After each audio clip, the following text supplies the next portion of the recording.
எந்த நாகரிக உள்ளவர்களாய் இருந்தாலும் கர்த்தருடைய கட்டளை அது கட்டளை, யாரும் மீறவே முடியாது. ஆனால் ஆலோசனை என்பது ஒரு நபருக்கு நபர் வித்தியாசமாக இருக்கக்கூடும், ஒரு சூழ்நிலைக்கு சூழ்நிலை வித்தியாசமாக இருக்கக்கூடும், நாகரிகங்களுக்கு நாகரிகங்கள் வித்தியாசமாக இருக்கக்கூடும்.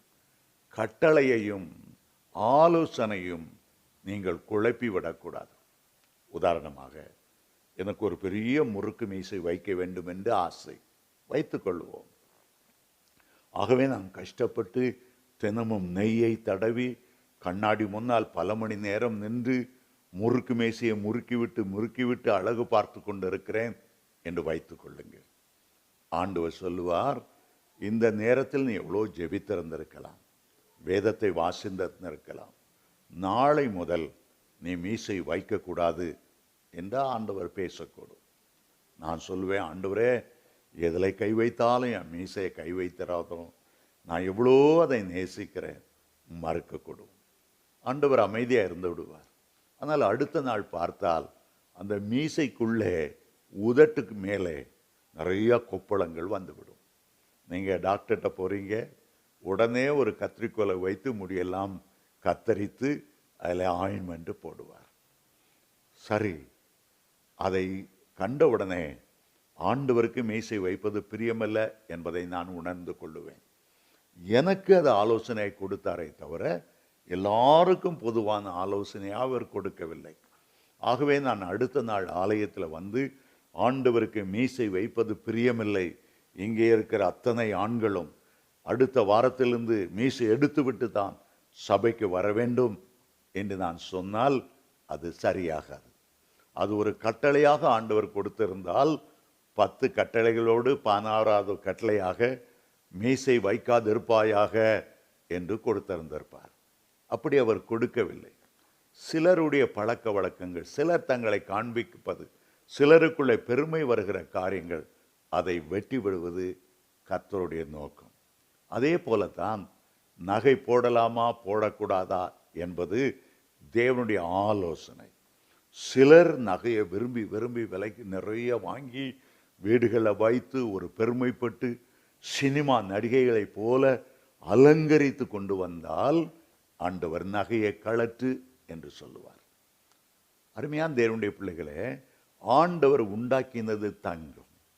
அந்த பொன்னை ஆண்டவர் 2 காரியத்துக்கு ஓமானமாய் சொல்லுகிறார். ஒன்று, பொன் என்பது பரிசுத்தத்துக்கு அடையாளம். 2வது, பொன் என்பது விசுவாசத்துக்கு அடையாளம். ஆண்டவர் ஒரு பெண்ணை, ஏவாளை இந்த உலகத்திலே சிருஷ்டிக்க முன்பாகவே அந்த ஏதேன் தோட்டத்திலே பொன் விளையும்படி செய்தார். அந்த ஏதேனிலே ஒரு நதி ஓடினது, அது ஓடுகிற இடமெல்லாம் பொன்னை விளைவித்தது என்று வேதத்தில் வாசிக்கிறோம். கர்த்தர் தான் அதை உண்டாக்கி ஒரு பெண்ணை சிருஷ்டிப்ப முன்னாலேயே அவளுக்கு தேவை என்பதை அவர் உருவாக்கினார்.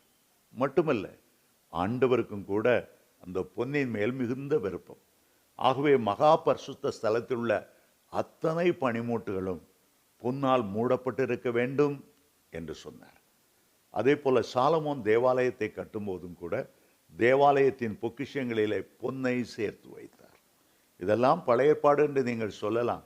ஆனால் புதிய ஏற்பாட்டிலே கெட்ட குமாரன் மனம் திரும்பி வரும்போது அந்த தகப்பன் அவனுக்கு எதிர்கொண்டு ஓடி போய் ஒரு மோதிரத்தை அணிவித்தார். நீங்கள் சொல்லலாம், ஒருவேளை அது பொன்னால் செய்யப்பட்ட மோதிரமாக இல்லாமல் பிளாஸ்டிக்கில் செய்யப்பட்டதாக இருந்திருக்கும். இதெல்லாம் வெறும் வாக்குவாதம். நிச்சயமாய் ஒரு அன்புள்ள தகப்பன் பொன்னால் ஆன ஒரு மோதிரத்தை அணிவித்து அவனை கனப்படுத்தினான்.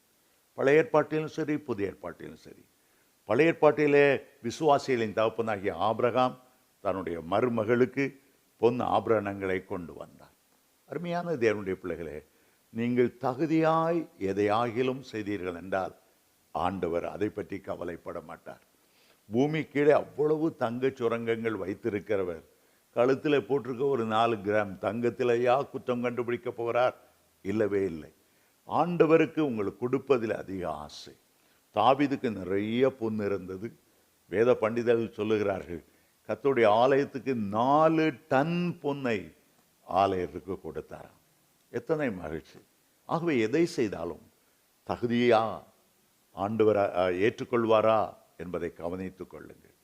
திருமணமானவர்களுக்கும் ஆகாதவர்களுக்கும் ஒரு வித்தியாசத்தை உண்டாக்குற விதத்தில் பொன்னால் செய்த ஒரு தாலி போடுவது தவறு அல்ல, அலங்கரிப்பது தான் தவறு. சாப்பிடுவது தவறல்ல, பெருந்தினியாய் சாப்பிடுவதுதான் தவறு. ஆகவே இந்த விளக்கத்தை நீங்கள் ஏற்றுக்கொள்வீர்கள் என்று நம்புகிறேன். கர்த்தர் உங்களை ஆசீர்வதிப்பாராக.